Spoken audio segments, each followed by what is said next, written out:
whether you're an accountant or a scientist, really working at the top level of what you're doing, you're intrinsically being creative.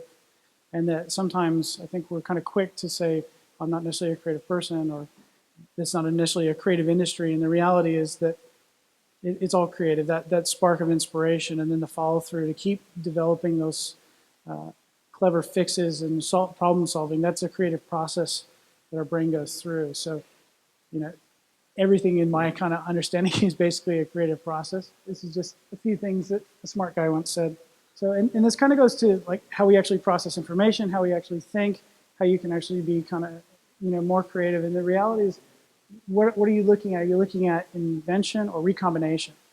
You know, this kind of a thing. It's, do I have to always be inventing something that's never been done before to actually be creative? I'd say probably 99% of the time that's not the case. It's more of finding things that exist and how you affect with them and how you kind of process them and recombine them into make something unique and new and different. And so there's a little bit of, you know, the form follows the prepared was the old saying, the kind of form follows the aware. And if you're open to those kind of ideas, you don't kind of shut yourself down, you kind of can see different connections that other people maybe didn't see. That's usually where innovation comes from. If you look at things like the iPhone, and most people would say that was completely out of left field, no one saw it coming, but reality is, or at least the way I see it, is the iPhone really is just a very small computer. What do you have on your computer? Way before the iPhone, we had applications, right? So it's just, well, there's limitations on those apps. They do a little bit different things. So they reconfigured the system and made something completely new. But really, if you look at the actual concepts and the ideas that are behind those kind of revolutionary changes, they were existing for years and years before. Just nobody put them together in that particular kind of order. You know, a lot of people, I'm a non-linear guy, like a non-sequitur. I jump around. You know, it's how I kind of think, or don't think in some cases.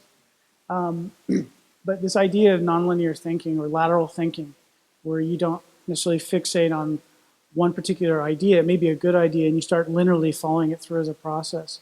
But sometimes it's better, especially early on, to be able to jump around and see those kind of wide areas. So, but that opening yourself up to just being conscious of it sometimes makes all the difference. So this is just kind of the idea of linear thinking, which is, in my case, this is mostly what I was taught in school in the US was, you know, you fact on one thing and you kind of go through the steps and you find a solution. And if you don't, you start over. But being creative and finding alternative solutions, I think just to think about being a little bit more nonlinear